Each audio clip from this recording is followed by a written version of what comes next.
Yo, welcome back to the channel where we break down the wildest stories in hip-hop and pop culture. Lately, there's one name everyone's talking about, and it's not for the usual reasons.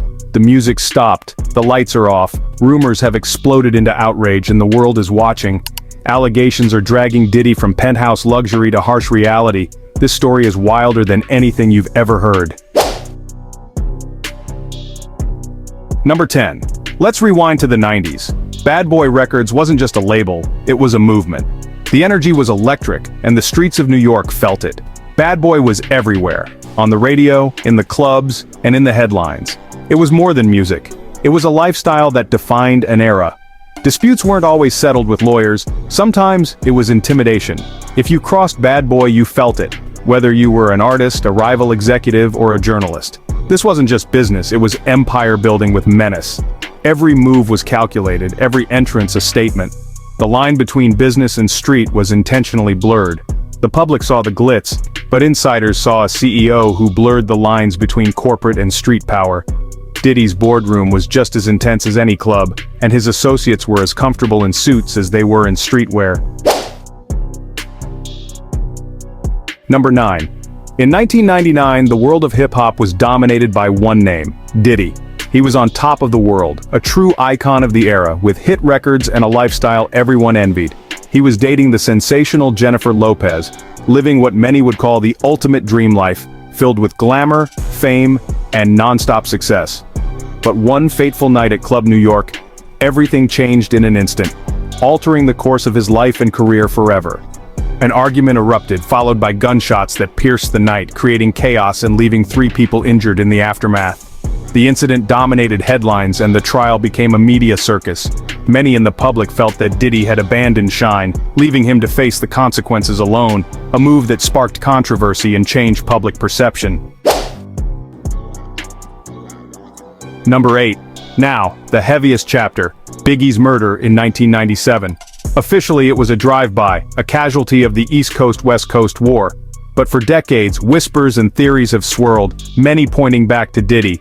He's never been named a suspect, but his proximity and the unanswered questions about security, about motives, keep his name in the conversation.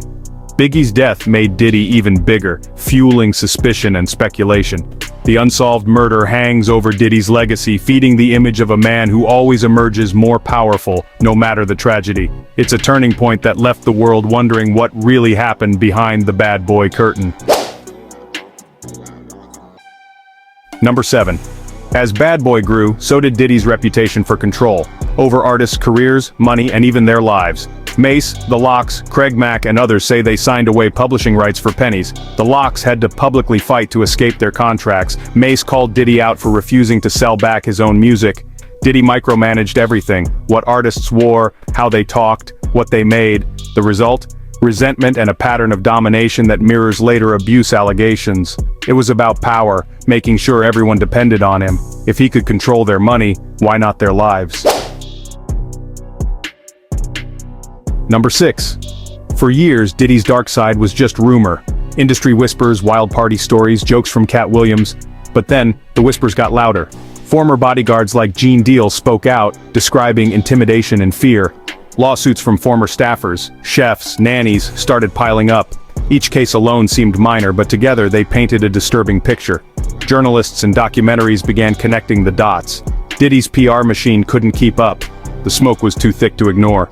The foundation of his image was cracking, and the end of his untouchable status had begun. Number 5. Then came the earthquake. Cassie's lawsuit in November 2023. She accused Diddy of a decade of abuse, beatings, psychological torment, forced encounters, and even blowing up Kid Cudi's car. The most damning, she alleged he raped her in 2018 after she tried to leave. This wasn't a disgruntled employee, this was his longtime partner. The world listened, and Diddy's team called it blackmail. But within 24 hours, they settled. The speed of the settlement spoke volumes, damage control, not innocence. Cassie's bravery opened the floodgates, the king was vulnerable, and others were ready to step forward. The dam had broken, and Diddy's empire would never be the same. The world was watching. Number 4, Cassie's lawsuit unleashed a wave of new accusations. Women and men came forward, alleging trafficking, drugging, and sexual assault, some dating back decades.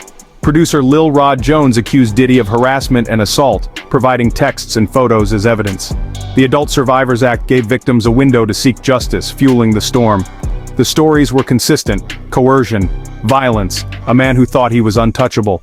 Diddy's lawyers denied everything, but the defense grew weaker with each new claim. The court of public opinion had turned. A criminal investigation felt inevitable. Number 3, March 2024. Everything changed. Homeland Security raided Diddy's mansions in LA and Miami, searching for evidence of trafficking, guns, and drugs. The images were surreal: armored vehicles, agents in tactical gear, boxes of evidence carried out. Diddy was intercepted at a Miami airport. His sons were briefly detained. This was no longer just lawsuits, this was a federal criminal probe. The government believed serious crimes had been committed. Diddy was now the target, and the possibility of prison was suddenly real. The whispers had become a full-blown investigation. Number 2, Diddy's power was built on influence: brands, celebrities, networks. After the raids, it all collapsed. Hulu canceled his reality show, Peloton scrubbed his music, and his Cîroc partnership was torched. Howard University rescinded his honorary degree and scholarship. The silence from his famous friends was deafening. Invitations stopped, phones went quiet. The industry that once celebrated him now wanted nothing to do with him. His brand was toxic, his reputation destroyed. Fame and power evaporated overnight. Diddy was now a pariah, rich but alone and under siege. Number 1. Now the final chapter, still being written. The man who couldn't be stopped is facing the real possibility of prison. The federal investigation hangs over him, with potential charges that could mean decades behind bars. Diddy's legal team calls it a witch hunt, but the feds don't raid on a whim. The release of the 2016 hotel video showing Diddy assaulting Cassie was the final nail in his public image. His apology was panned as insincere. The world saw the truth in real time. His legacy is forever tarnished. No longer just a mogul, but a cautionary tale. The question now, will he lose his freedom too? So there you have it.